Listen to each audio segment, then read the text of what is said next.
All right. We'll try this again. See how this. Hopefully, all is well. Welcome back. Hello, everyone. Hello. So we have to practice more of giving our attention to what we want and not talking about what we don't want. You can talk about what you want from a quote unquote negative perspective or from a quote unquote positive perspective, because consciousness doesn't know positive or negative. There is nothing good or bad, only thinking makes it so. So just talk about the thing that you want to see in your world and not what you don't want to see. Because when you talk about what you don't want, that's you're giving your attention to the thing that you don't want, which is why you're manifesting it.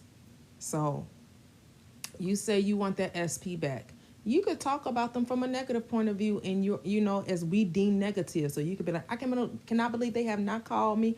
Oh my goodness, my SP has not called me. I haven't seen them. Oh my goodness, I don't understand why. Why don't they ever call me anymore? Oh my goodness. And the next thing you know, they calling you. Why? Because you're talking about them. You're talking about them calling you, texting. It's about your attention to what you want to see.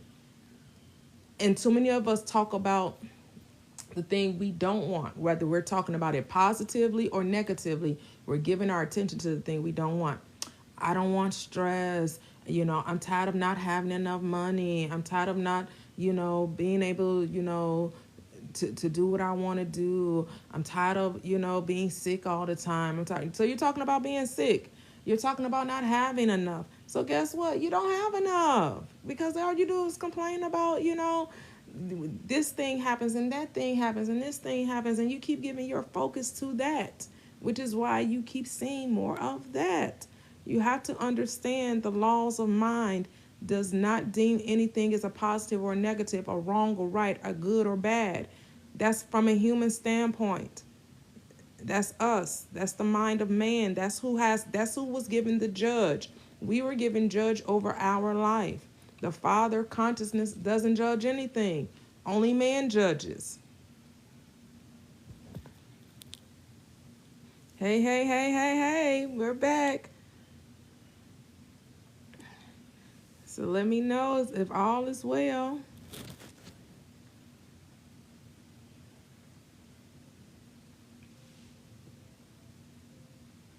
That's what you're giving your attention to.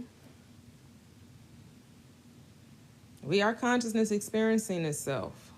That's what's going on.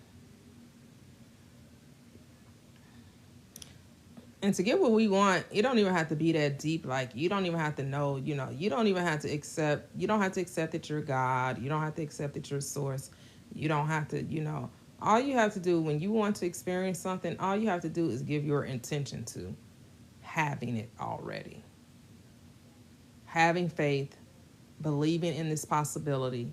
You don't even have to accept the fact that you're God, that you're source, that you're the all, You just have to understand the laws of mind. That's really all you're required to do when it comes to experiencing this thing we call life. Recognizing that it's your thoughts that you're going to experience. So whether you're thinking that the people in your life are good, bad, rude, considerate, mean, depressed, joyful, you're thinking it, so that's why you're seeing it. It's your thoughts. And that's all you got to know. It's your thoughts. It's nobody else's thoughts. It's the thoughts you're thinking will be the thoughts you'll experience. Is as scripture says, as the man thinks in his heart, so is he. If you want to be not conformed to this world, but transformed, you got to change the way you think. You got to renew that mind. That's all that's required. You don't even have to accept that you God. You don't even have to accept that you're source, that you're the creator of all things. You don't even have to accept that. You don't have to accept that you are one with the Father, that you're one with God. You just have to understand you don't have to ask for permission to have anything. You're not trying to deem yourself worthy or deserving of a thing. You just have to know if I say I want it and I give my attention to it, bam, it must take place. It must happen. That's all you need to know.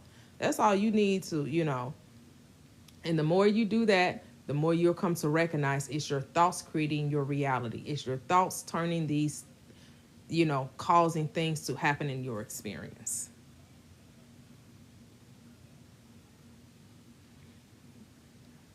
That's all that matters.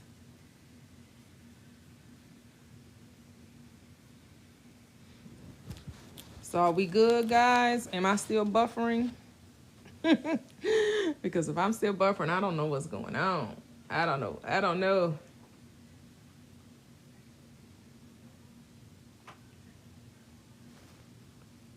Can y'all hear me? Cool. Okay. Thank you, Bombshell. Cool.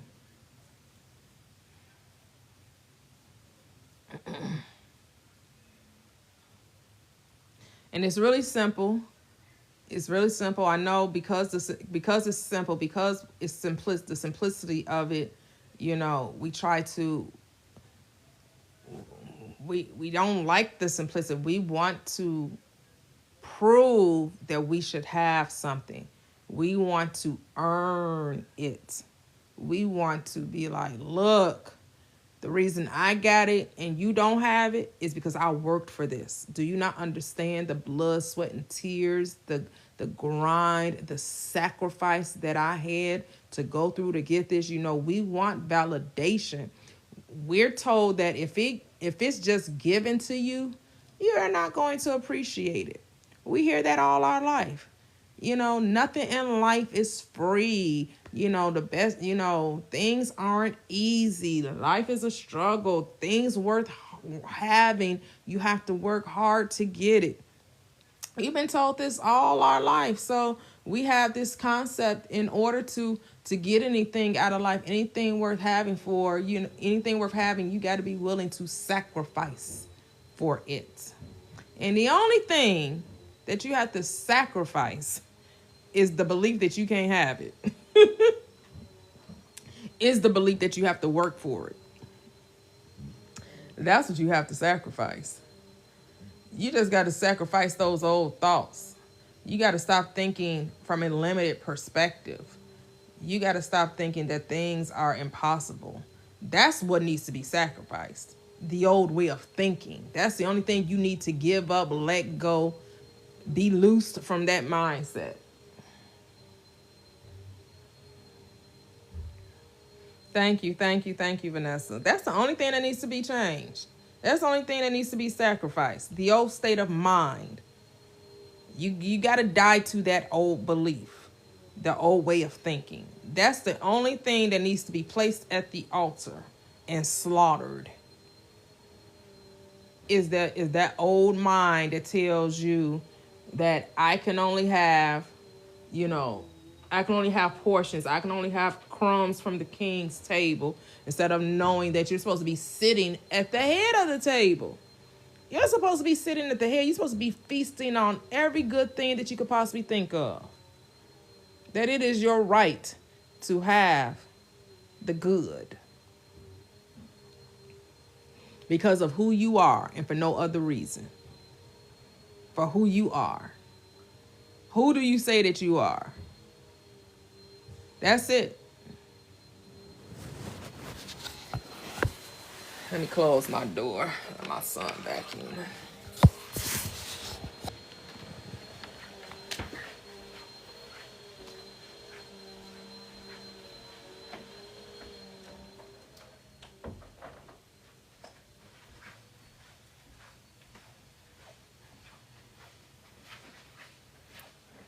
And you got to test this law for yourself. You got to test it out, and see if you be of the faith. You got to test it and prove to yourself that, it's your way of thinking that is causing things to happen. And that's the cause of everything, is the way you think. There's no other reason for the things happening in your world other than your thoughts about it. That's it. It isn't based on if you're a good person, a bad person, an evil person, a kind person. None of those things are the reason why you experience what you experience. The reason why you experience the things you experience is because the way you think.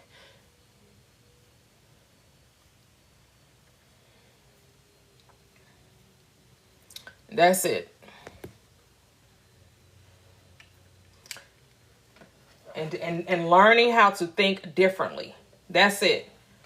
Getting your thoughts under control. That's all you're supposed to be controlling is your thoughts, mastering your mind. You're not supposed to be trying to control nobody else's behavior, control of what anybody else is doing. What other people are doing is really none of your business. You know, if you're going to be concerned about others, the only thing you should be thinking is the best of them. Think the lovely, think the noble, think the just. You know, use your mind lovingly on behalf of another, because you're thinking it is the reason why you're creating it, will be the reason why you experience it. Hey, hey, hey. Hey, hey, hey, hey, L Glaze. Hey, hey, hey, created by Fee. Hello, hello, hello. Say, glad to be in the number. Glad to have you here, L Glaze. So my guy is back working on my finances now. I deserve every good thing. Oh, yes, created by Fee. That's it. Wow. That's it. Love to hear that. Wow. All is well. Hey, voice bells. How do we trust what we want is coming when the 3D shows the opposite? It's through practice, voice bells. It's through practice. You got to talk to yourself. That's how you release it. You gotta go within. You gotta learn to have faith. And it's really telling yourself that the circumstances is just old news. And so you have to tell yourself, this is old news. This is old beliefs playing itself out. I don't think that way anymore. And it's really that simple. You want it to be more complicated. It's not. When you see things happening in a way that you have not imagined, all you need to say to yourself, I don't think that way anymore. That's an old belief. That's it. It really is that simple. That really is the magic key. Is as a man think in his heart, so is he. Yes, created by Fee said, it works. It works. You help others by imagining that they're different. Forgive them. Forgive really means, bombshell, to forget all past transgressions, all past wrongs, all past hurts. You got to release them and send them out to the outer darkness of forgetfulness, to the sea of forgetfulness. You gotta act as though the things that happened, the things that, like, if you want to see your friend in a better position in life, you got to actually say within yourself, they're flourishing, they're very successful. You can't even allow the old state to come and enter into your mind. You have to see them in a completely new state in your mind. You can imagine them telling you, man, I haven't experienced this much money ever in my life. Man, all my bills are paid. You know, I have money to travel. I can, buy, I realize now I got expensive tastes. Oh my goodness, I love the finer things in life. I love designer clothing and, going to 5-star restaurants and 5-star hotels and flying first. Like, you can, and you want to make that real. You want to make that conversation real. You're like, how would you feel now that the people you're desiring to be in a better place, now that they're in that place? And when I say, how do you feel? What are you thinking? What are your thoughts about it?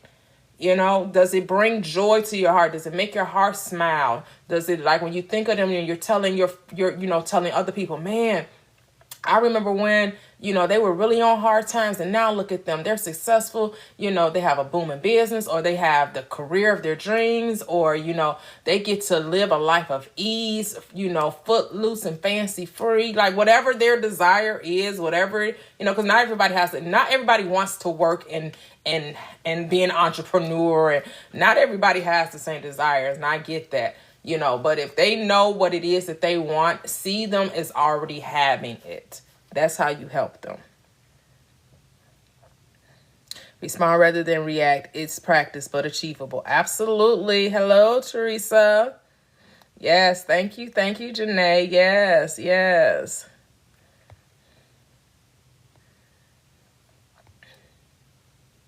Hey, neighbor. Yes, I had to switch on my phone. It was saying they're telling me I had a bad connection, so I went to my iPad. Thank you, neighbor. Say fear says what if, faith says even if. Say that. Yep, as within, so without. Hey, Eli. Yes, I've been very well. I hope you've been well too, Eli. The first step to healing begins by giving up the hope that the past could be any different. So what do you mean by that, Janae? What do you mean that the past could be different? The past absolutely can be different. It's based on your perception of it. You absolutely have power to change the past, just like you have power to command the future. Because the past only exists in your mind, just like the future, and you get to determine both by your thoughts about it. How do you act is character. What you influence is your environment. Ooh, hey, Sage. Is that Sage Mage Page? Me too, Toyia. I have expensive taste too. All right, neighbor. Have a range of taste. The simple makes me happy too. Absolutely.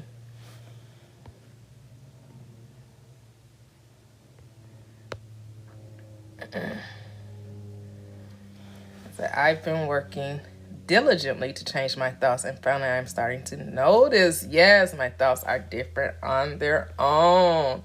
Wow! That is amazing. Wow! Yep, just seeing people in a loving light. Oh yeah, they are. They keep talking about it as though instead of perceiving it differently, they're saying it from, like it. I get what you're saying, Janae. Yeah. When you think of your past, you should think of it from a forgiving state, which basically is you want to forget. You want to not think of it from a place of regret, remorse, shame, or guilt. A lot of the things we experienced was because we were lost. We were lost in the sauce. We were ignorant of the truth. We had no idea of who we were, what was really happening, the cause of why it was happening. We had no idea. We were literally dead men walking. We were just walking around with scales on our eyes. We were blindly following others, right? That's what we were doing, right? We were blindly following our parents, our religious leaders, our academic institutions, our governments, right? We were blindly accepting everything they were telling us. And they thought they knew, because a lot of things that they were telling us, a lot of things that they were guiding us was from a place of ignorance, was from a place of fear. It wasn't, they thought it was love, when in actuality, most of us were guided in fear. Now, I'm not going to say everyone was, because there are some people whose parents were aware of who they were. Some people did have the benefit of having parents that were aware of self. And that is truly a wonderful thing. But for many of us, most of us, we were conditioned and programmed in fear, in limitation. Say, whenever the painful past creeps up in my mind, I use that moment to think and feel about it differently. Yes, that is, feel differently about it. Hey, for research, it almost always causes a change in my heart. Absolutely. That's it. That's it. If more of us would just do that.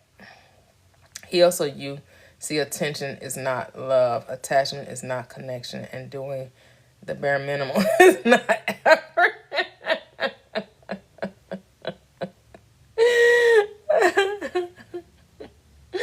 So how would you describe love? How would you describe love, Janae? And connection? And what do you mean by bare? So is this about Janae, is this about how someone shows up in your world? Is that what you're saying? Is how people are showing up for you? Said to get out of my own way, and that was the most challenging part. Yes, yes. Okay, Janae. Okay, so do you see that people are showing up based on who you are or based on who they are? What can you tell us about natural consequences and self-discipline?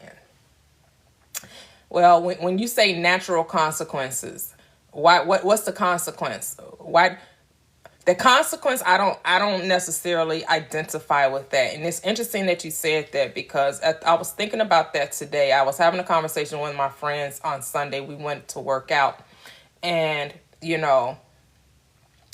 we were talking, and she was telling me that her son was an atheist, and I was asking her, like, how did he come to that conclusion? Did he give you any insight as to why he chose that route, whatever? And because I was more or less like, you just have to let people experience this life on their own, and we as parents, we generally try to guide our children in a certain way and think that we're supposed to tell them what their path should be in life, as opposed to just experiencing life and figuring it out for themselves. And she was like, well, there has to be consequences. And I'm like, consequences?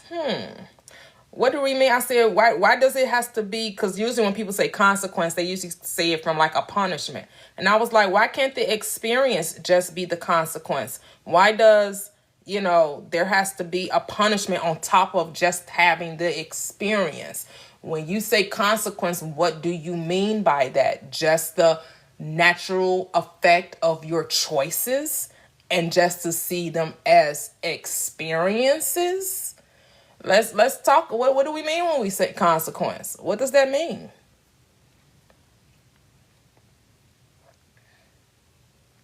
But that's why we got to be diligent and compassionate with ourselves. Say that, Eli. Yes. Yes, everything begins with me. Yep. Yep, we've had a lot of practice being and believing one way. Absolutely.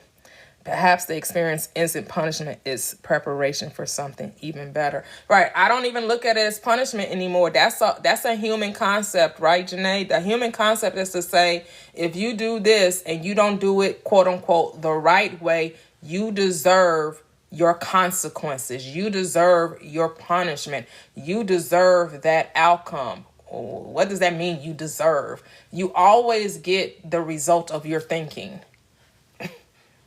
And it really depends on your interpretation of that outcome. You get to determine that interpretation of your outcome.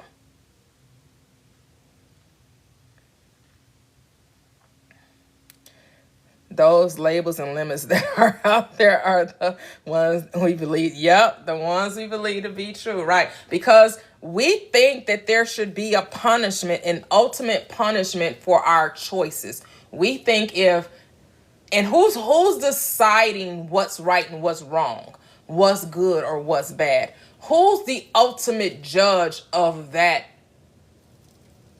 experience? Who is the ultimate judge? Because there's only one judge, and that's you. You are the only judge and jury of your experience. You are the only one that gets to determine if the thing you've experienced should be something different. Only you. Is when we think others can judge us, is where we fall into this disempowerment position. It is disempowering to allow someone else to tell you what you should or should not be doing. There is no should or should not. There's only experience. Yes, natural consequences are the natural effect of choices in our environment. Okay, yes. Yes, we do. I am. Exactly. God, your consciousness, your awareness of being, that's the only one that gets to determine what you do. Right.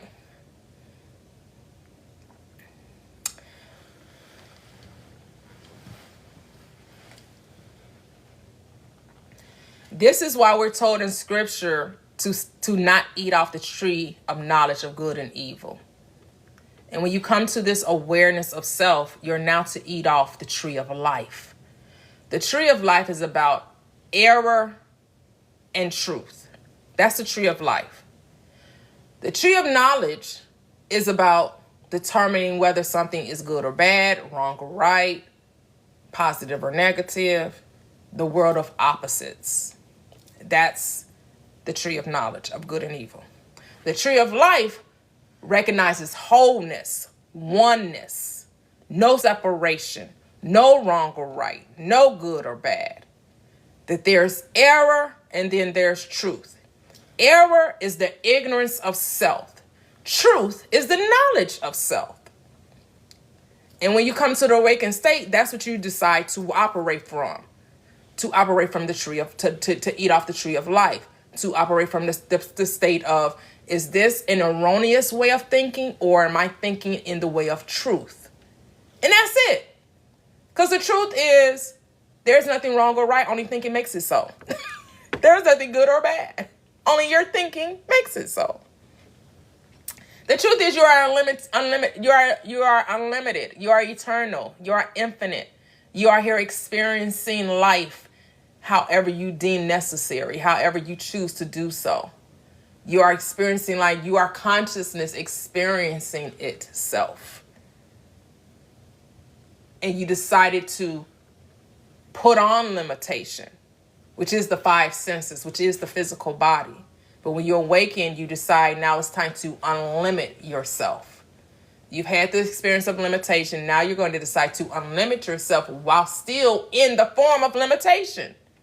Because you're still in the body, but then you're starting to see that the body is only here to experience your choices.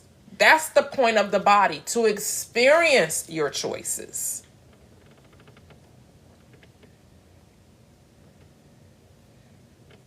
In my experience, the creator in me was prioritizing the critic in them. Yes, Janae.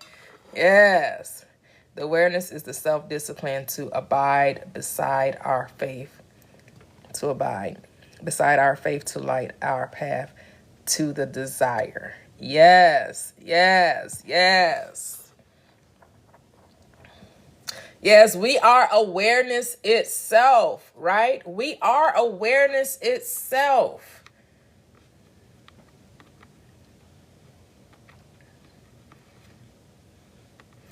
And then it's just deciding what is it that you want to be aware of. What do you want to experience? And it doesn't even have to be anything specific, right? You could just say, I choose happiness. I choose peace. I choose joy. And the greater part of you knows exactly how to bring happiness, joy, contentment into your experience, right? Like when I told you guys I wanted a good man, I didn't have to make a laundry list of what a good man was. I just said within myself, I deserve a good man. And so a good man came. And chivalry never even entered my mind, but that's exactly what he is, chivalrous. He's very complimentary, the whole holding the door, the taking my car to, doing the maintenance on my car for me, whether that's filling up with gas, cleaning it, changing the oil on it. Remember I told you he's a diesel mechanic, so he knows also how to work on cars, right? He thinks of me. He considers me. He knows the things that I like. I like chocolate. He knows I like strawberries, right? He knows my favorite foods, right? He'll, buy me different perfumes and stuff like that, And then I shop for all of his clothing. I shop for his shoes, his clothes, his undergarments. I shop for everything. I'm the shopper in the relationship.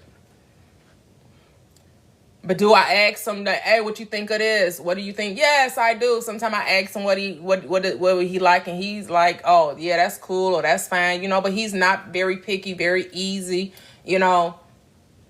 When you come to the realization that you deserve the best shows up. But you got to decide that you deserve it. And not because you did anything to get it, not because you earned it, but because you recognize the truth of who you are. See, when I recognized that I was a good woman, I was like, a good woman deserves a good man. That's why I was able to draw my husband into my experience, because I said to myself, I'm a good woman. And since I'm a good woman deserves a good man. And that was it. I know no other explanation was needed. That's how we have to be. That's how we have to think.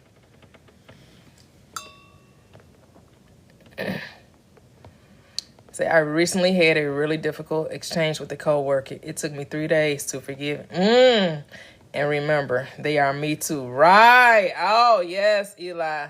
Been there. I've been there. Not necessarily with a cold, because I wasn't working when I came into this truth. But I feel you. Having the awareness without walking the path will bring disconnect, and disauthenticity.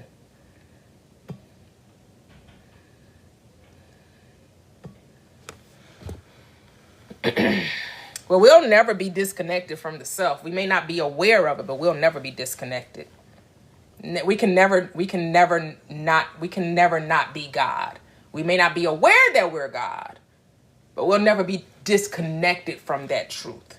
We just not aware of the truth, which is different. Hey, Gigi, hello. Yes, nothing real can be threatened. Absolutely, nothing unreal can exist. Say that, Janae. Yes. Yes, all things exist. Yes.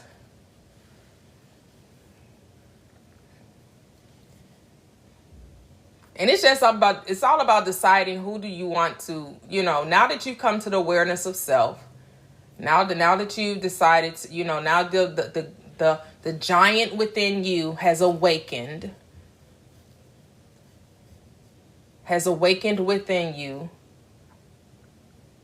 and you're coming to remembering who you are, and you're understanding the laws of mind. And the law of mind says what? Whatever you believe to be true, whatever you assume to be true, will be true for you. So then you have to ask yourself, well, what assumptions do I have that no longer serve me? And then set about to change them. Because in order to experience a new way of being, you have to change the way you think. You're reminded you're not to be conformed to this world. This world is based in fear, limitation, unbelief, doubt. But be transformed. How are you transformed? By renewing your mind. You got to choose different thoughts. You get to choose different thoughts. And those thoughts create new beliefs. And then those beliefs bring about a new expression.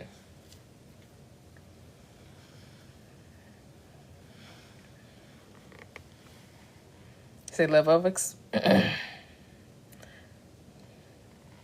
It's for everything, Bombshell. It's for everything. It's your thoughts about it. The scripture, what does scripture say? To have friends, you got to first show yourself friendly, right? You got to be the friend you want to see in your world. You got to be the partner you want to see in your world. You have to be that which you want to see, unless you'll never see it. You have to be exactly what you want to see. That's the only way you'll see it. Because your world always reflects you. Level awareness is directly connected to your vibrational energy. Raise your vibration by surrendering and loving. Yes. Yes. The higher self is the unconditioned awareness. That is the immaterial field of the possibilities. Yes. Infinite possibilities. You could just choose which possibility, right? Or you can be, as Abraham Hicks would say, let the universe, let your consciousness, let the I am within you that knows all things, that sees the end before the beginning, let it delight you and surprise you. The scripture tells you to seek first the kingdom of God and all of his righteousness, right? Seek the kingdom of your good and right thinking. And then the stuff you want, the loving relationship, the beautiful friendships, the travel, the money, the health, the wealth, the prosperity, all those things will be added to you. They automatically come. That's why you don't have to chase. You don't have to try to figure it out. You're just supposed to be seeking the good, which is what? Thinking good. You seek the good by thinking good. And the more you think good, the more you express good. Because your thoughts are things. It's what you think about life is how you will experience it. It's your assumptions about it. It's what you give your focus to, your energy to, your attention to. And unfortunately, most of us give our attention to the unwanted. We complain about everything. We don't know how to be grateful, how to be thankful, how to be appreciative. We always talking about what we don't want, what we don't want, what we don't want. And guess what? You get exactly what you don't want because you get exactly what you focus on. You get exactly what you give your attention to. Where energy goes, what? Where attention goes, energy flows, right? Your attention is the sap of life. Your attention is what keeps things alive for you. So if you want something to die off, you want something to dissipate, you want something to no longer be a part of your life, all you got to do is stop talking about it. All you got to do is stop thinking about it. All you got to do is choose something differently. And you're like, that's all I got to do? That's too simple. Yes, that's all you got to do. It's so simple, but you want to complicate it. You want it to be hard. Because you was told, unless you work for it, you're not going to appreciate it. That's what you were told. And so you believed it. You're like, yeah, that's too easy. Let me figure out 10,000 techniques I got to do.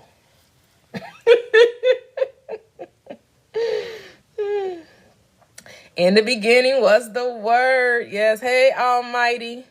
Hey, how are you?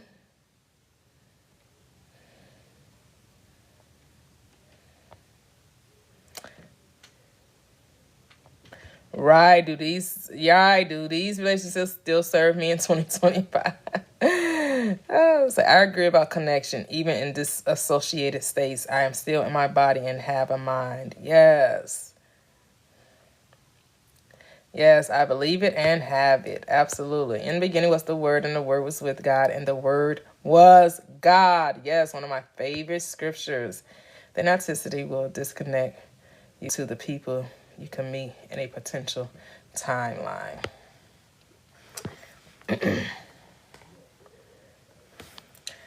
Right, be true to you. How do you be authentic? You gotta love you. You gotta love you.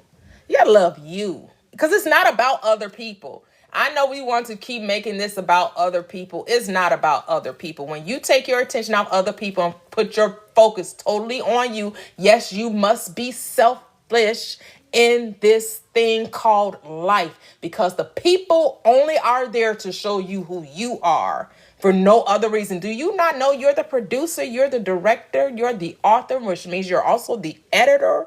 You edit people out of your life based on your concept of you. They're going to leave on their own volition because you've transformed you.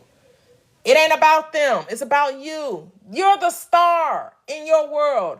The world really does revolve around you. It ain't about nobody else. You got to take your attention off the people and put the attention on you. The spotlight is on you. It's all about you. It ain't about nobody else. And because you keep making it about other people, you refuse to change you. You're too busy talking about them. There is no them. There's only you. They're only there to show you you. Do you know you don't see people? You see your concept of people. That's who you see. You're not seeing people. You're seeing your concepts. You're seeing your assumptions. That's what you're seeing. There's only consciousness. Consciousness is the only reality. Is your awareness. You only see your awareness. What you believe to be true. Nothing else. Yeah, hey, for yeah, it's like that darn algorithm. Yep. Because words mean things. Words manifest physical results. Yep.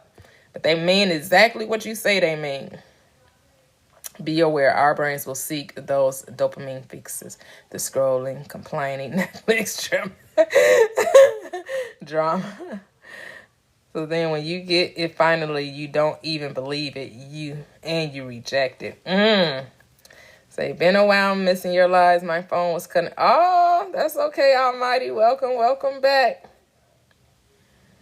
The way words we use to describe the present moment is the prescription to the future. Yep.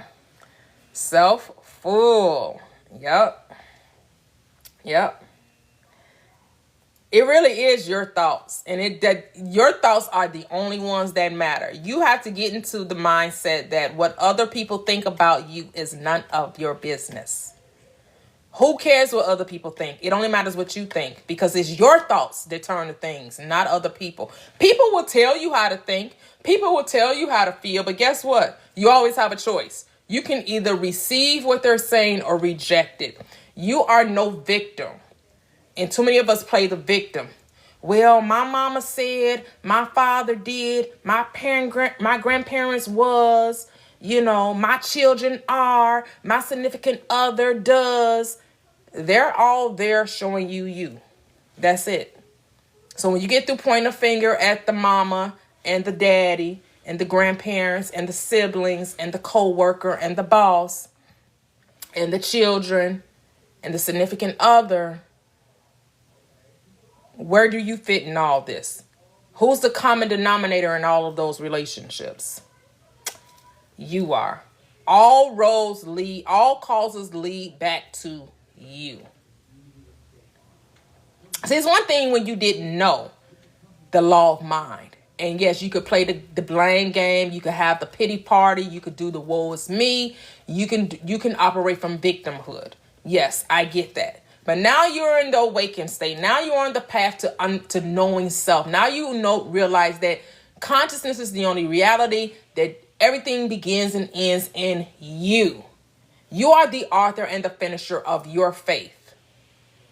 You are the reason that things live, and you are the reason that things die in your world. It's all you.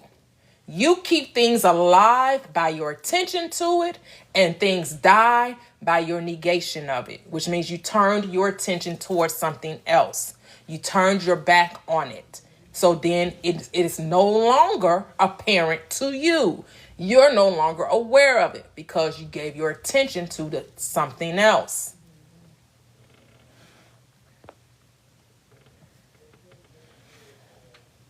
I spent so much time trying to find better than them, but forgetting what was better for me. Hey, CC. Yep, no one should be able to tell you how to live your life in your reality. Yes. Oh, yes. We got to take focus off other people and put the focus on self. That's the only reality. Your consciousness is your reality. What do you want to experience in your life? And know that everyone that's coming in your world, if they're there to hurt you, it's because you hurt you first. If they're to help you, it's because you helped you first. Everything begins and ends with you. Unless you're thinking it cannot happen. And a lot of times we don't remember our own harvest. We forget that, we thought a certain way and we gave over to certain energy and we gave over to certain beliefs. And then when it happens, we want to blame everything other than ourselves. But you got to realize nothing comes into your experience unless you draw it to you, right? Scripture tells you no man comes to me unless the Father within me draws him. Who's the Father? Your awareness. That's the Father. That's the Father, Mother. The Father, Mother is your own consciousness, is your own awareness. You just forgot. You forgot, 6 months ago, you was over here gossiping and talking about what was going on with who. And then when it happened to you, you like, hold up, wait a minute. Well, what's going on here? What? But here's the thing. Here's the beautiful thing about that. Here's the beautiful thing about experiencing the thing you don't want to have. Here's the beautiful thing. Consciousness is merciful. Guess what consciousness gave you? Repentance. You can change it. You don't have to accept anything that you manifested. You don't have to accept the world in which you created. You can recreate it. You can change your mind about it. You can remember it differently. You can revise it. It's your choice. You get to do that. Yep, everything is us pushed out. The balance between masculine and feminine. Yep. Instead of, why did that happen? How did this happen? And why is it happening to me? Oh my goodness, I can't believe that. Just change it. You don't got to analyze it. You don't have to criticize it. You don't have to condemn it. You don't have to live in guilt and shame, remorse and regret. All you got to do is revise it. Tell a different story. And keep telling the different story until it feels real to you. And when it feels real to you, then you're going to drop it. And then your world is going to reflect that new state. It's automatic. It's automatic.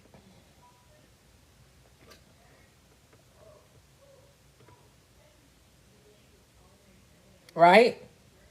Say the word became what? Flesh. It became objectified. It became something you can see, taste, hear, smell, touch. It became something you experience. Your word becomes something you experience once you accept it as a real thing. And how do you accept something? That's what believe means, to accept something. You keep talking about it. You give it your attention. And then you have to do what? You got to release it. You got to drop it. You got to let it go. You got to let it go do its thing. You got to be like the sower that sowed a seed. You don't go dig up the seed once you dropped it in the soil. Once you have imagined, you talk to yourself, whether you visualize, whether you had a conversation. Once you convince yourself that you are that which you desire, you're supposed to let it go and let it come to you all on its own. You're supposed to drop the desire, move from desire to knowing, from desire to being, from desire to having. You're not supposed to keep wanting it. You're supposed to move from wanting to having.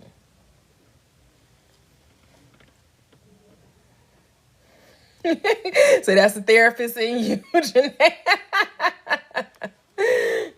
So I've been doing that recently, quickly noticing and revising. And yes, it has been working. Absolutely. This is confirmation to keep going. Yes, yes. So I turn my attention inwards. I will ground in times of doubt. Projection is the pattern of attention. Yep. That's it. Projection is the pattern of, is what you give your attention to. You're going to project. You're going to experience in your world, right? You're going to see it, quote unquote, manifested. You're always manifesting. There's never a time you're not manifesting. Every time you talk, every time you think, every time you want, every time you express, that is a manifestation. You are a manifestation. That's what you are. You are thoughts expressed. That's all manifestation is. You water that seed, nurture it, love it, be it, living as though you already have it. That's it. You must live as though it's a thing, right? And you don't look to see if it's happening. You know that it's already done. That's the key to manifestation, to manifesting the things that you want to see in your world. You have to stop looking for validation on the outside. You're supposed to know from the inside. The knowing comes from within, not from without.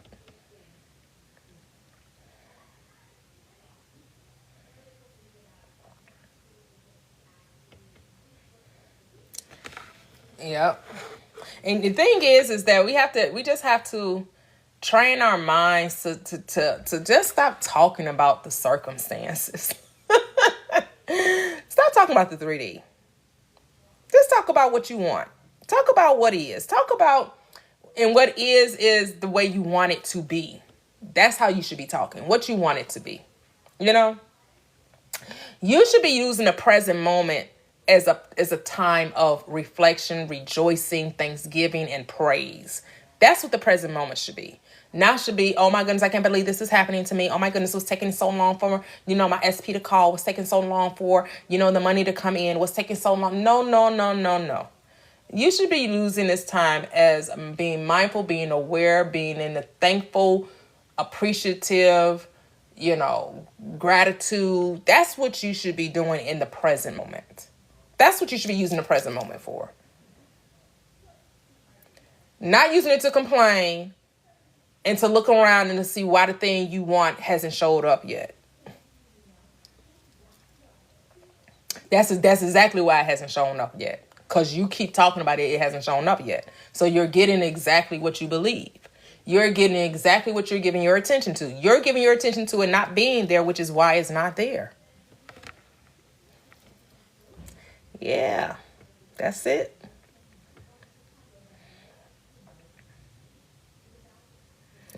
Is it normal for friends to fall out when we change ourselves?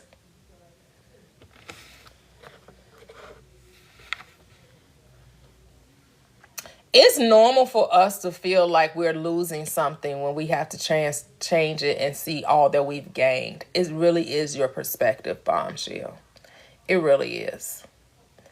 It really is normal to be like, but here's the thing. You're going to go through that transition of loss, right? But you have to transform that mind and say that there is nothing that's ever lost. It's only a transformation. It's only a transformation. So yes, your friendships may change. They may change, end up being different people, or the people may just simply change. So yes, a change does occur. But you have to decide to see that as a great thing and not from a place of loss. See it as a place of gain. And it really is about how you perceive it.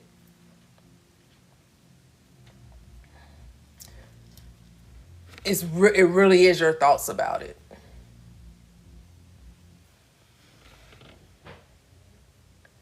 If we won a lotto, we wouldn't be worried about prices, right? I feel those feelings of transformation. Yes, it feels like mourning for me. Yup, the dark night of the soul. That is an interesting way we say that, right? The dark night of the soul.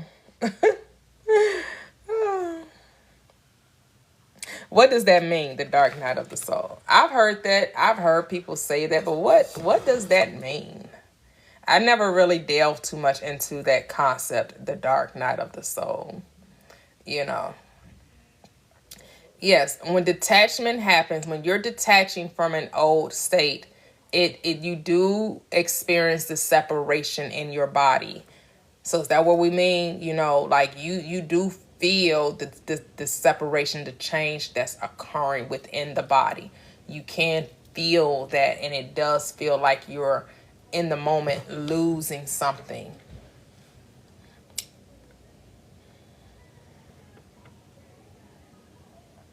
Hitting rock bottom. Okay. But then we have to remember that, again, right, that was your interpretation of your experience, right, Janae? And so we just, we have to understand that we don't have to suffer to get to heaven. We don't have to go through hell to get to heaven. It really is our interpretation of our experience.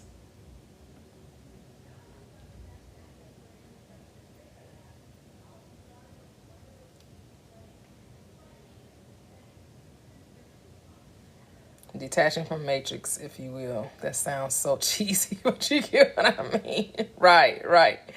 Yep, the rebirth is personal. Yep. Say until. Hey, user 433.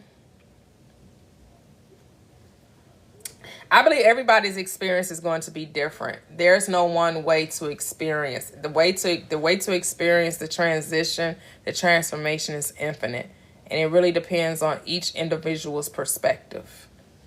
There is no one size fits all.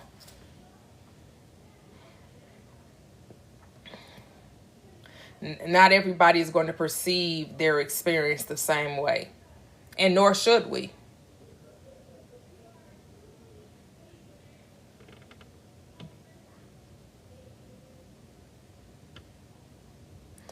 Right, El Glaze. I went through hell when I was dreaming. That's what I'm talking about. Now I'm awake. Ain't nobody got time to be going through hell. You know, the hell was during the dream state. All of the, you know, the ignorance I experienced.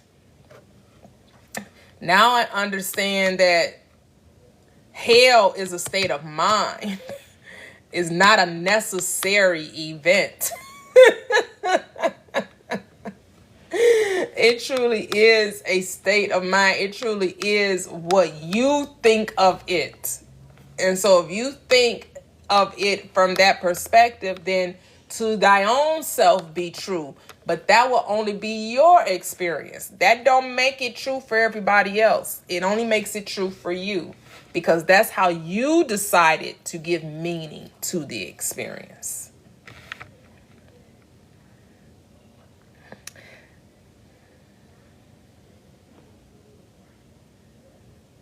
Yeah, say, I put my Instagram on public like I'm not scared of nothing. Oh, okay. Say, I'm in the try me now, improve state. I know, right? Oh, wow. You said you remember the day, the date, the time, everything. Okay. So you got receipts, huh, Janae?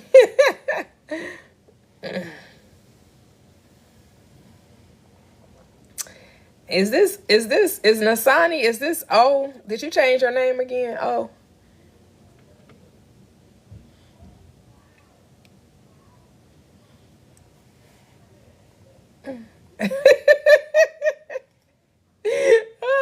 You just keep changing your name.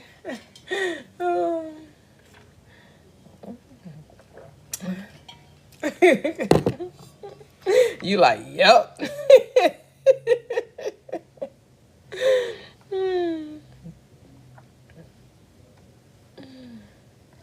So this is how I feel about religion. Religion is for those who fear hell, and spirituality is for those who've been there.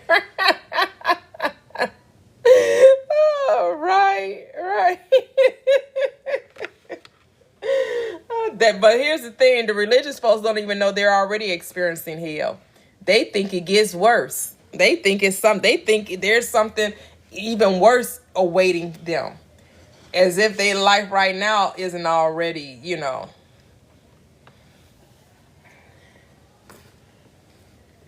But some people in religion have figured out that, you know,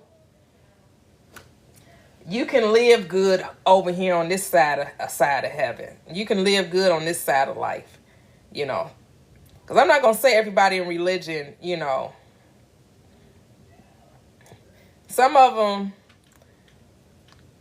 you know,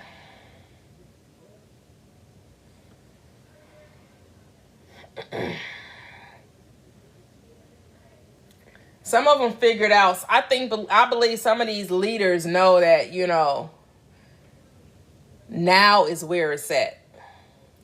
You know, now is where it is. Because you got some religious leaders, you know, their congregations take very good care of them. They don't got to worry about a thing.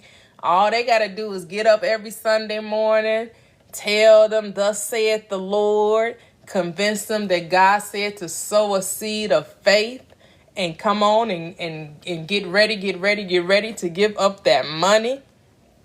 And they will do it with joy, with gladness.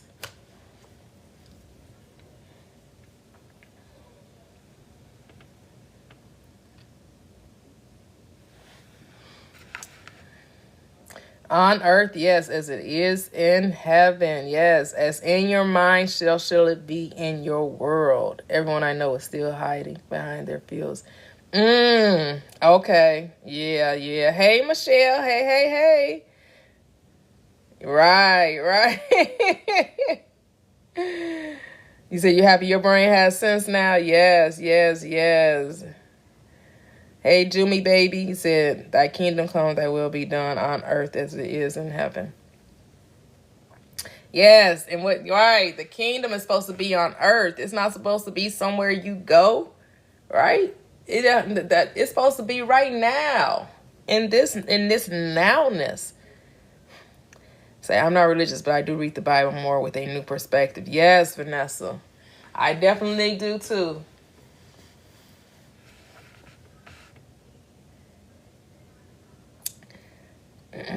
They'll see you in a good light. Just be the light, and they'll see it. You don't even got to worry about them seeing it. They'll see it because you are it. I said this recently. The pastors know this. They are manifesting, but will not tell their members. They like, I got the magic. I got the Midas touch, right, El Glaze? They like, I got the pot of gold at the end of the rainbow. And I know if I can convince them to continue to believe in me, right? They're not teaching them how to believe in themselves. They're teaching them how to believe in their religious leaders. And that's what you have to be so careful of, even on this path of awakening. You know, people still have the tendency to want to look outside of self. People still have a tendency to want to place others on a pedestal because, oh, well, look at their life. You know, they manifested this, they manifested that. So they know what they're talking about. So let me go to them and see if they can, you know, they hold the key to my success. They hold the key to my manifestation. No, you hold the key to your success. You hold the key to your manifestation. That the answer is within you and in nobody else. It's all within you. But we have a tendency to want to look to others for guidance when the Bible was telling you to look within, that the answer is within you, is not out there, it's in here. Be aware, yep, your progress will expose their they can't take their Jesus away because the money right, okay. Like, hold up, how am I going to keep paying for this mansion? How am I going to keep paying for this jump? But I ain't mad at them. I mean, the people want it to be that way. The people don't trust in themselves. That's what happens. That's why the Bible in was it First Kings?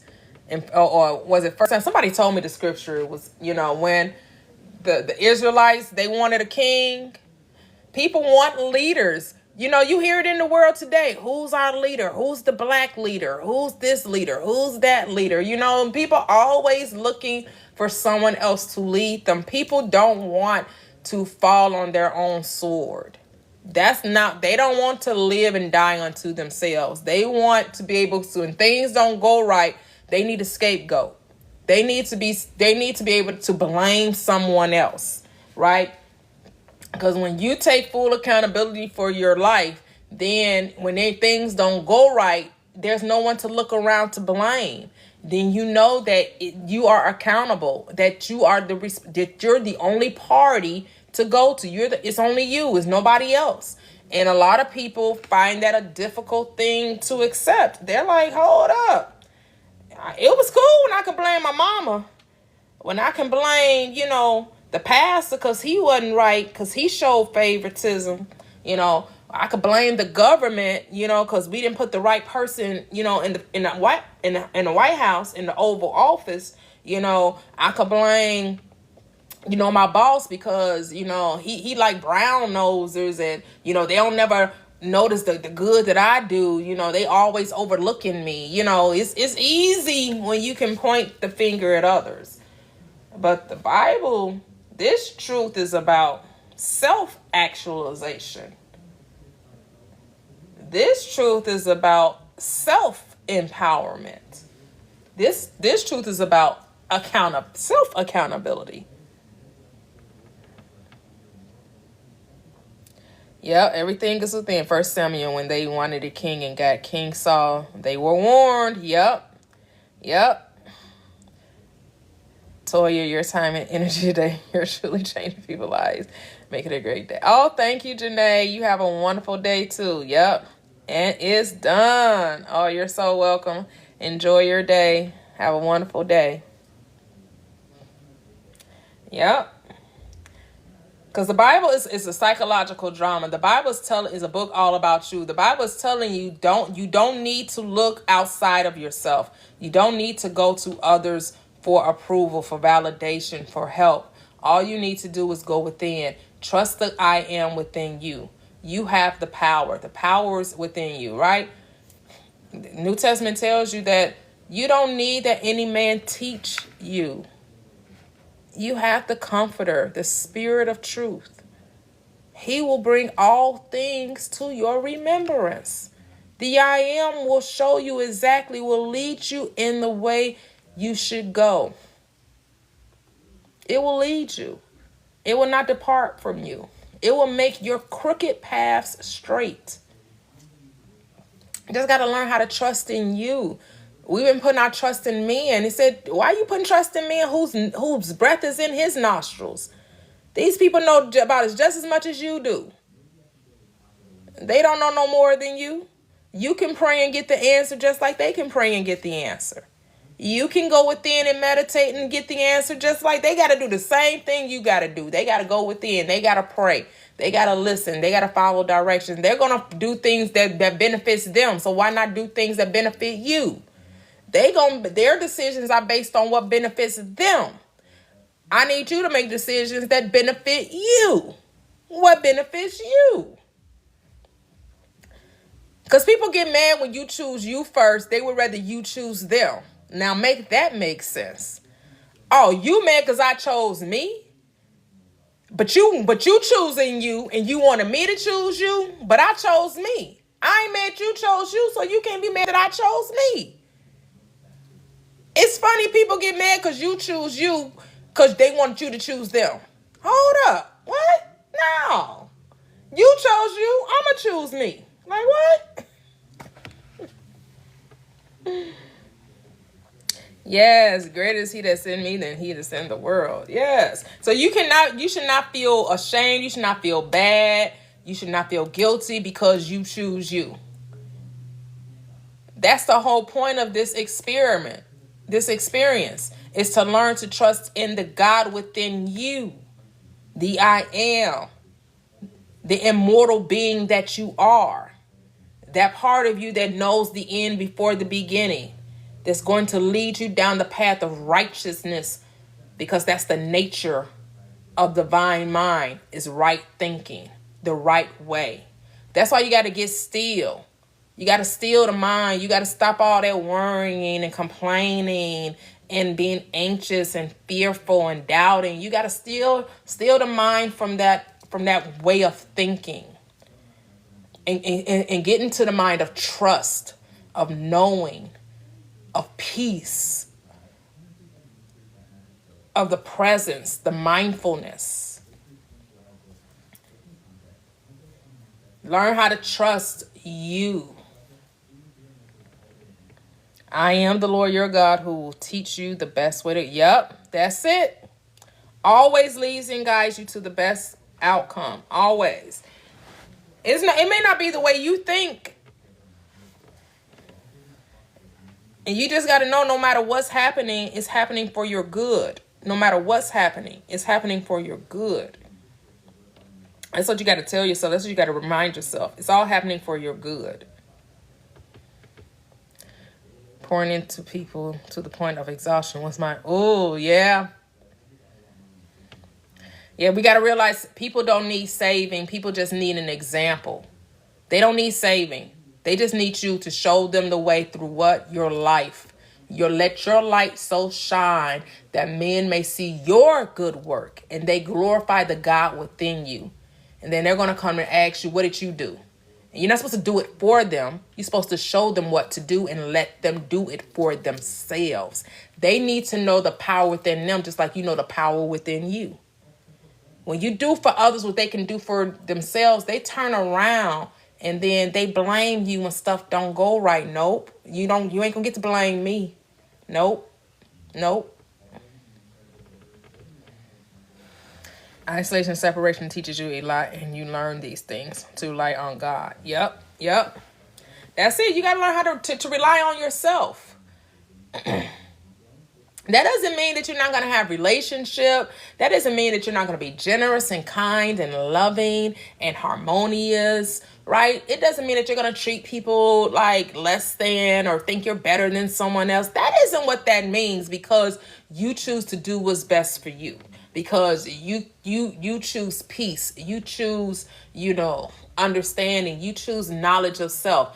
That doesn't mean you're going to poo-poo all over everybody and that you're going to be, inconsiderate, and that isn't what that means. You still be generous and kind and be lovely and peaceful and be a joy to be around, right? Like, you're still supposed to be, a great person. But just because you choose not to do for others what they can clearly do for themselves, like, we're not supposed to be making people dependent upon us. Right? We're not supposed to be looking for people to place us on pedestals and to look to us to be their God. No, there's only one God. There's only one Savior. There's only one light. And that Savior is you. You're your own Savior. You're your own light. You're your own joy. You're your own peace. You. The answer is in you. Yep. No longer a problem solver. Yeah, we like tell them where they wrong, tell them where they messed up at, tell them where they... No. We not hitting. Don't nobody need fixing. Ain't nobody broken. Don't nobody need healing. People just need to remember who they are. That's it. People just have to awaken, and everybody just not going to awaken. People got their own journey. You can't force this onto anybody. You can't convince someone that they're God when they're not ready to receive that they're God. Some people, that's a hard pill to swallow, because then they want to get into the questions like, did you create the heavens? Did you put the stars? What about the sun? Did you do, they want to start questioning, how everything came into being. Now, understanding that, yes, we're God in a limited form. We're God in finite, we're God. We put on limitation, but we're still connected to the one mind. We are a fractal part of all there is. And we're more and more becoming more aware of our unlimitedness, our infinity, our eternal reality. We're becoming increasingly more aware of that truth.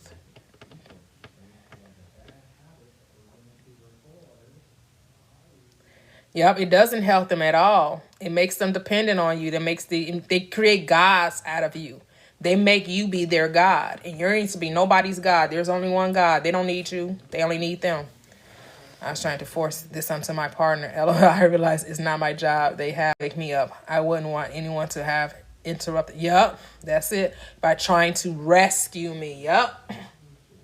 And that's what people be doing, trying to rescue you. But they need help. They're going the wrong way. No, they're God having an experience all on its own. If you know God, individualized itself into infinite expressions, but it's undivided, which means it's still a unity. And the infinite expressions has its own way of awakening within that individualized expression all on its own. Like, no one made you wake up, so you can't make another wake up. That's how you have to look at it, right? No one made you wake up. This information found you. This knowledge found you. This truth found you. And because you were asking, you were seeking, you were on a quest. And in a time that you did not know, in a way you least expected, this information came within you and fell in your lap. And you're like, man, these the answers I've been looking for. And everyone has their own different way of finding it, right? I found it I came into the awareness on YouTube. Some people had dreams. Some people read a book.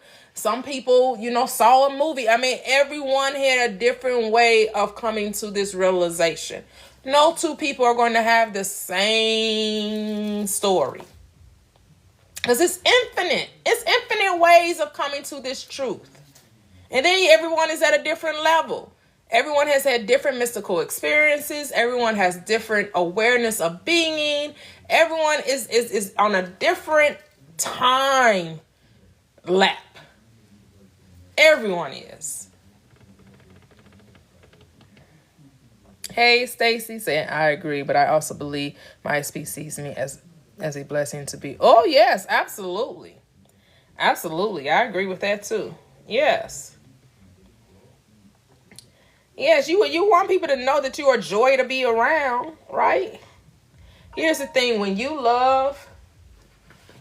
truly love, you see love. When you be love, you see love. That's just how it is. You always see that which you are. You always experience that which you are. What you accept is true will be true for you. That's what you have to know. So that's why you have to pay attention to what you're giving your attention to. Pay attention to what you're giving your attention to, because that's what's going to show up for you. What you're giving your attention to is what's going to show up for you. So be mindful. But the blessing is, if the thing you didn't want happens, you can change it. You don't have to accept it. That's the beauty of this illusion of reality, right? This shadow, this virtual reality, this matrix, this assimilation. We have all kind of words to describe, right, what we're experiencing, right? The Bible calls it a shadow, right? And then we have, the term matrix or simulation or virtual reality or whatever you want to call it. The illusion.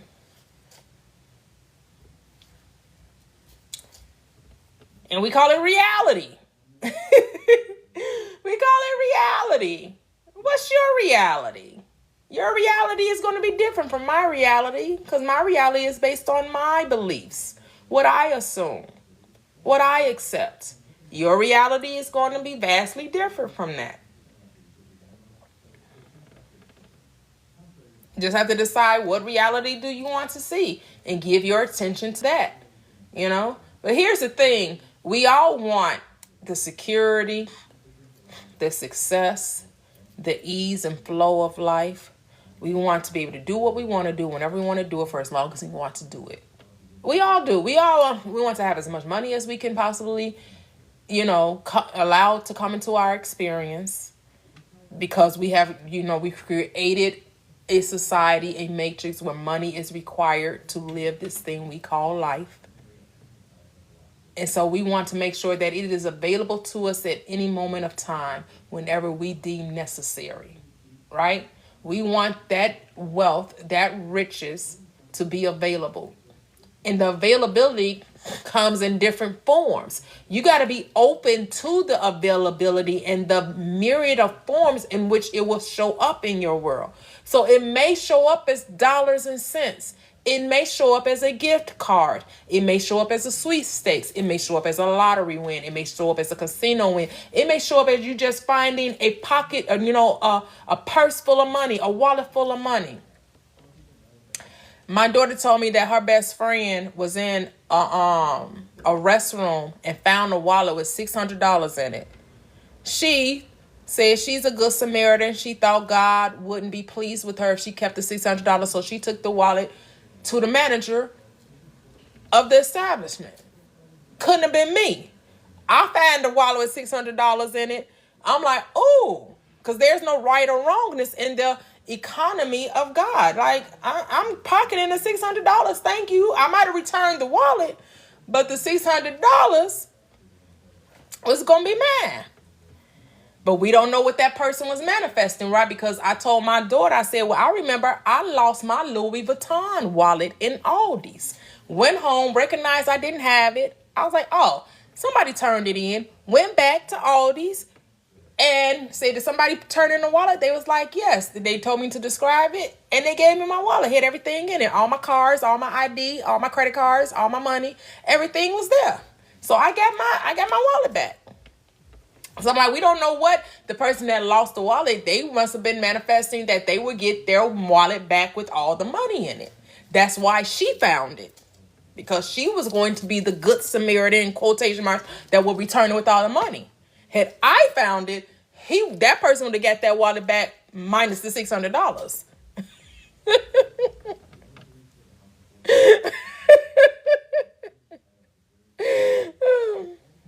Hey, the 0120.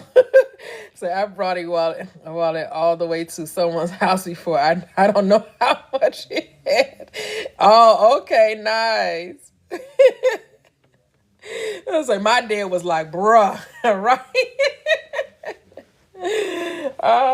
That's beautiful, the 0120.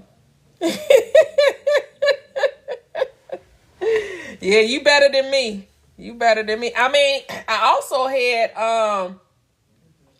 someone mail me my ID too. I had lost my ID before, and somebody mailed my ID to me, to my house. So, hey.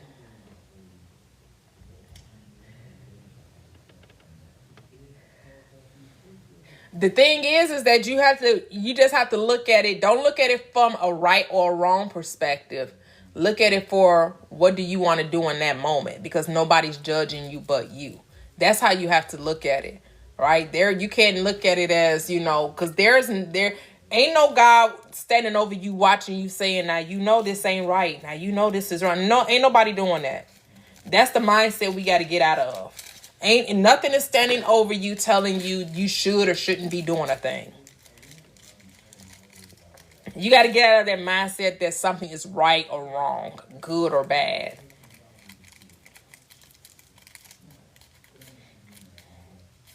She definitely, after she talked to my daughter, she definitely regretted giving that $600 back. It's just like if the bank, like my other daughter said that her friend, when they was in high school, the bank had accidentally deposited $12,000 into her account. You think she went to the bank trying to give the $12,000 back? No, she spent that $12,000. Bank error in your favor, collect $12,000. She woke up to $12,000 in her bank account. She went and bought her car or whatever. She spent that money. I'm like, I know that's right. Girl, let the bank accidentally put some money in my bank, in my account. Yes, I'm spending it.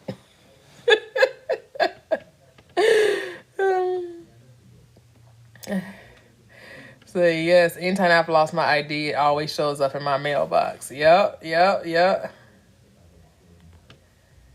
Oh, you did it from a right and wrong perspective at the time. Yeah. So you didn't know the law, right?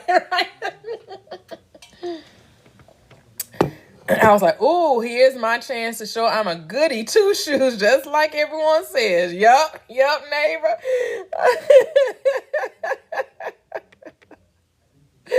Oh.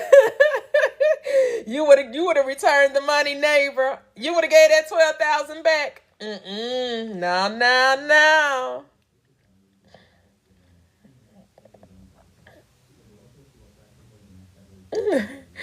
Oh, yes. Hey, for this, man. Say now in that case, did you like the bank would have been okay, huh? I was like, nah, you good. Yeah. Because I remember somebody else said that they had a friend that worked for a credit union and they had accidentally put a couple of $1 million in somebody's account, and luckily they caught it, because if they hadn't, that person had every right to keep the money, but they just weren't aware of it at the time, and they was able to snatch the money back out of there. I'm like, wow. Right, I might close my account. Facts, facts. So I would have kept the money from the bank, but returned the wallet with the money in it. Right, Eli. So I'm keeping the money from them. So right. So you making a judgment, right? Like I keep the money from the bank, but the person, like, yeah. The thing is, all is you though. All of it is you. The person that lost the wallet is you. The bank that deposited the money is you. It's all you. We try to make it separate from us. No, it's all you. Yep.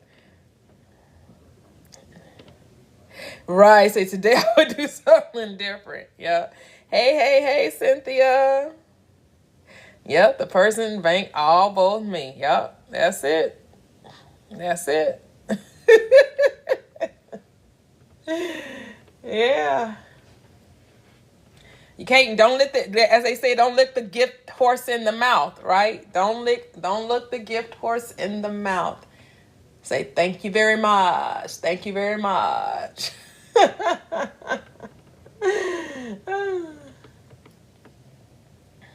Because like we found, when we was in at Walmart, we saw 520s blowing in the wind, and my husband grabbed it. Do you think we went around the parking lot saying, hey, did you drop $100 worth of 20s? Did you drop 100? No, we picked up that money and pocketed it and kept it moving. But some people are probably trying to look and see who dropped it.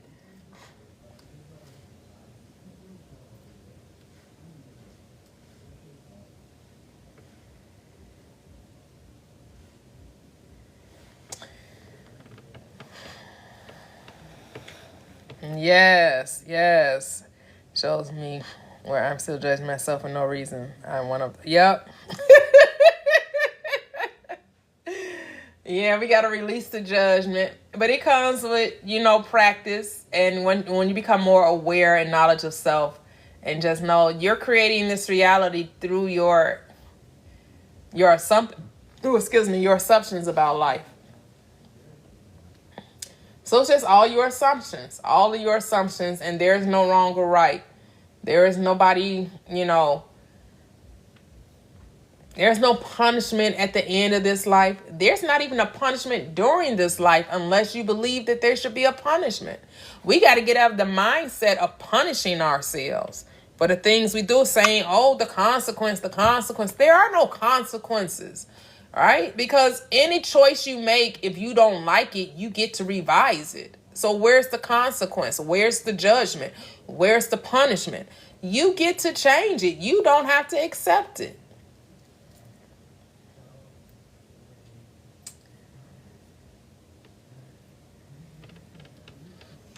That's just how powerful we are. We can create the thing we didn't want and then change it if we get the thing we didn't want. We don't even have to accept it. That's just how powerful we are. Be like, oops, no, that ain't what I really wanted. Let me change that. Oops, nope, that ain't what I really wanted. Wait a minute, let me change that. Oops, nope, I know what. Say, I know it's only here because of me, but guess what? It's about to be gone because of me. I know it didn't come because of me, but guess what? It's about to come because of me. If we have to understand that it's all happening because of us. We're the reason for it all. We're the reason. And when we can embody that and accept that and then just allow things to happen, that's the part of us that we still have to master, of allowing it to happen, because we hear so many people talk about how they worked for what they got, how they put in all of this time, how they did all of these things to get where they are. So we think that work is required. But their doing is an effect of their being. See, people don't get that. People don't get the correlation that everything that someone does is based on who they believe that they are. So get the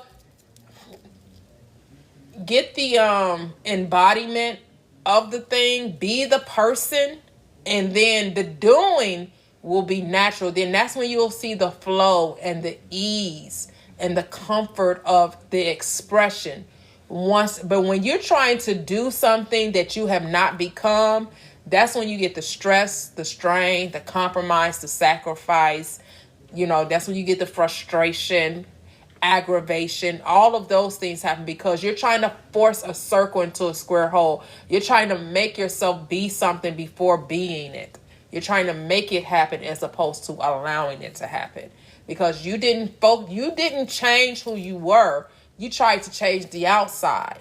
And so when you try to change the outside before you change the inside, that's where, you'll get it, but it'll be through frustration. It'll be through strain and struggle and sacrifice. And, you'll be stressed out and all that type of stuff. And you can get it that way through force. Yes, you can get things through force. But you'll find that you'll still be wanting. You'll find that it's unfulfilling because you didn't become the person.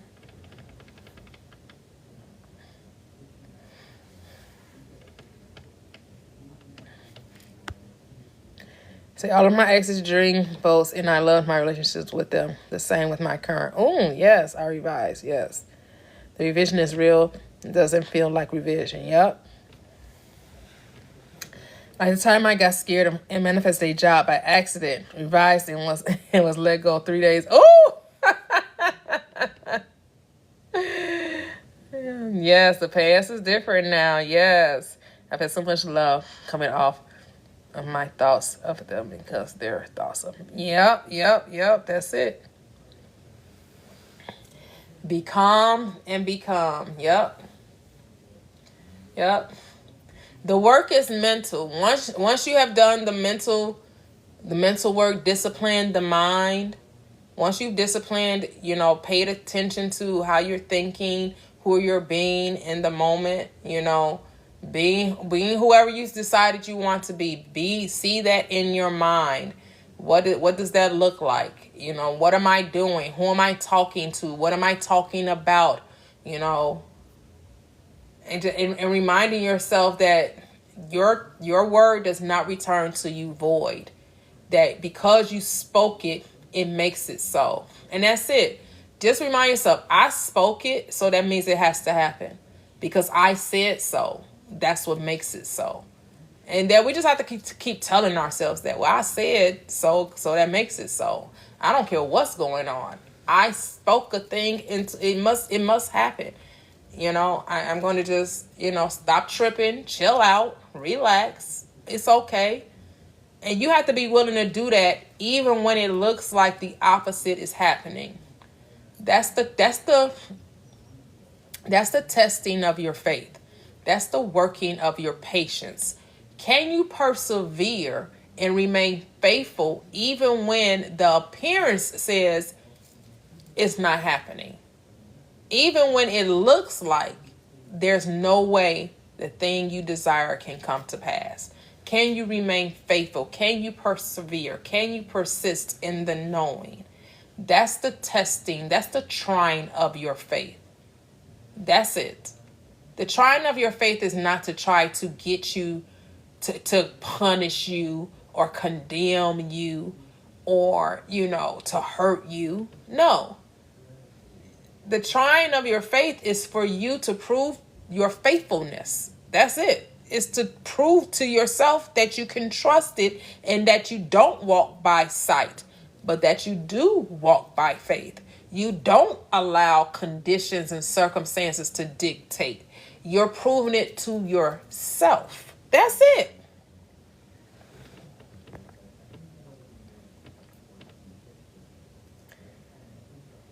Yep. Hello, Quiet Storm. Yeah, absolutely. That's it, because the appearance can throw some hard. Yes, April, it can. And this is where you got to remain steadfast. This is where you have to remind yourself that, the eyes deceive you. Your eyes are deceiving you. Your ears are deceiving you. You have to be like the three monkeys, right? Hear no evil, speak no evil, see no evil. You have to continue to operate from within, even when without seems like, all hell is breaking loose. You got to be like, nope, it's all working out for my good. I don't care. You can cry. You can be emotional. Just don't. What did the Bible tell you? You can be angry about it. Just don't sin. Don't miss your aim in life. Be maybe like, damn, god damn it, I said it so I mean, cuss, scream, cry, you fall out. Just don't miss your aim in life. Just don't sin. Don't say because what's happening that it ain't happening. That now you can't have it. No, no, no, no. Be mad, be angry, be frustrated, cry, scream, yell, stomp, throw a temper tantrum if you must. But don't lose faith. Don't sin. Don't miss your aim. Use your emotions to your benefit, not to your detriment.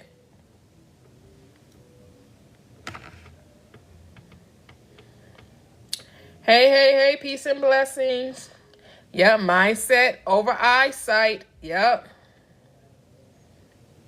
So you and Allison were talking about this? Yep.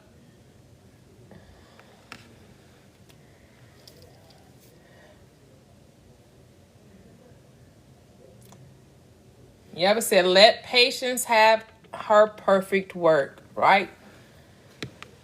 So you can lack nothing. You will come to find out that you don't lack anything. You will have everything that you need. That's it. Remain faithful. Even when it seems difficult, even when it seems like, life is lifing, as they say.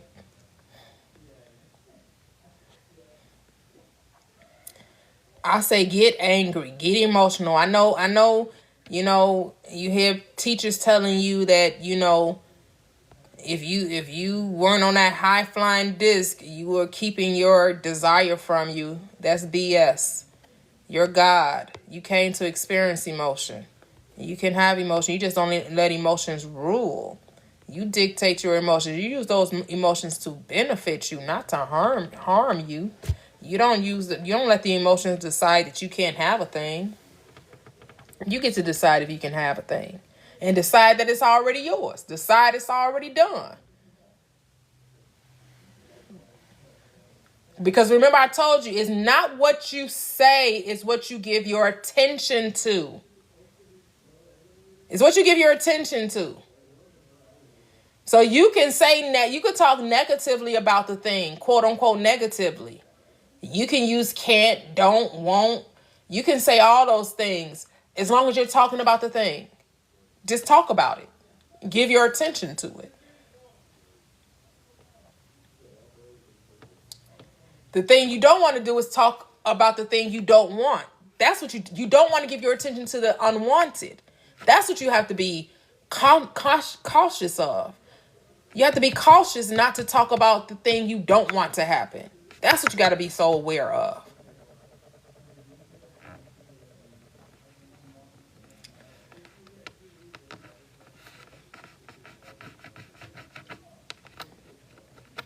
It's what you give your attention to.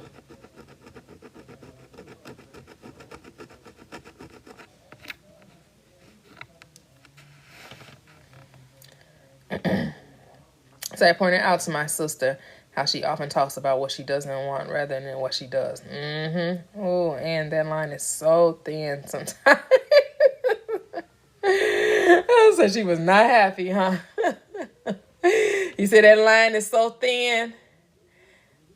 Yeah, you got it. That's why awareness is key. The power of your awareness is key. Though your awareness is key.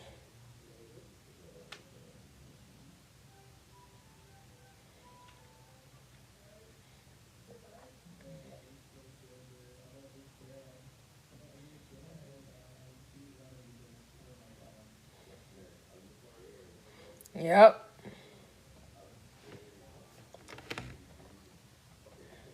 It's like when you tell yourself you're not going to eat something. Keep saying that you're not going to eat something, especially something that you've been used to eating, and tell yourself how you're not going to eat it. Don't you find yourself eating it? You tell yourself, oh, I'm going to go and I'm not going to drink anything. I'm not going to drink. And then you find yourself, you had 3 drinks. Like, you can't focus on what you don't want to happen. You have to focus on what you do want to happen. So then the best thing is probably not to even talk about drinking, not even to talk about not eating. Just go about your way, and in that moment, decide what you're going to eat. In that moment, decide what you're going to drink, right? It's what you give your attention to, you create. Yep. Doing it even more. Yep. That's it. So that's why you got to pay attention to what you're saying, what you're giving your attention to.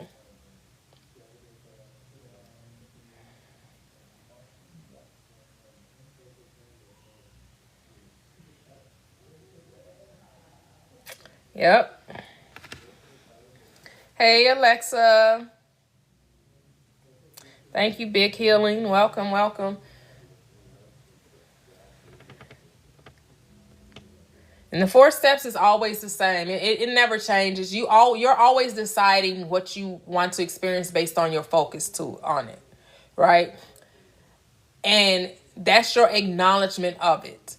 Always. That's your acknowledgement of it. That's your recognition of it. When you talk about it, that's the way you accepted it. You gave it your energy, and you remained faithful to it, and you kept talking about it.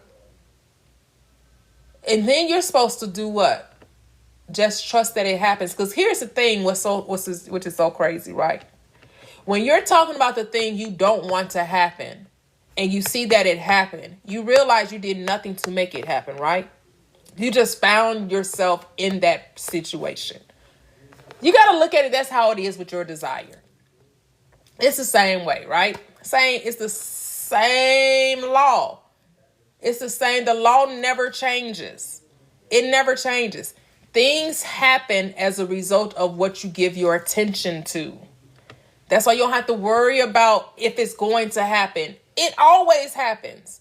You know, the thing that you talked about that you didn't want to happen, you saw it happen.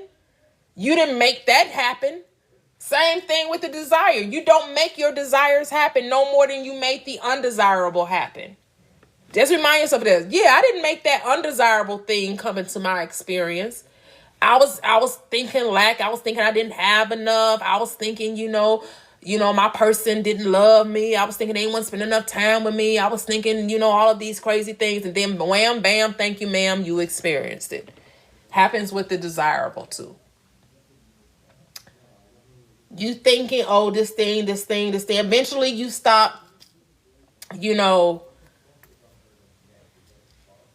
over, it's like you kind of let it go. It's when you kind of let it go, when you stop thinking of it from a place of not having it. That's when it shows up. When you stop thinking of it from a place of not having it is when it shows up. Every time. Hey, Jasmine Scott. Hey. Say, I'm sitting by the Detroit River right now. It's gorgeous, paired with this conversation. Oh, nice. Beautiful, Eli. Beautiful. I appreciate you guys. I know this is like the 3rd time I got on here. I was on my phone and everybody was saying that the live was buffering. So I had to switch out. But thank you guys that followed me and came. And after the 3 times,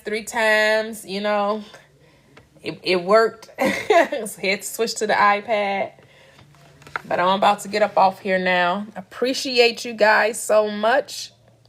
Those of you that want help with transforming your thinking, I offer free ebooks in the link tree in the bio, the Daily Diamond Gems, 30-day transformation journey, and the recipe for life. The recipe for life is where you find these 4 steps to manifesting. Decide what you want, acknowledge it, remain faithful to it, be still, and know it. You don't have to do anything to make it so. Why? Because it's already so. The moment you ask for it, it was given to you.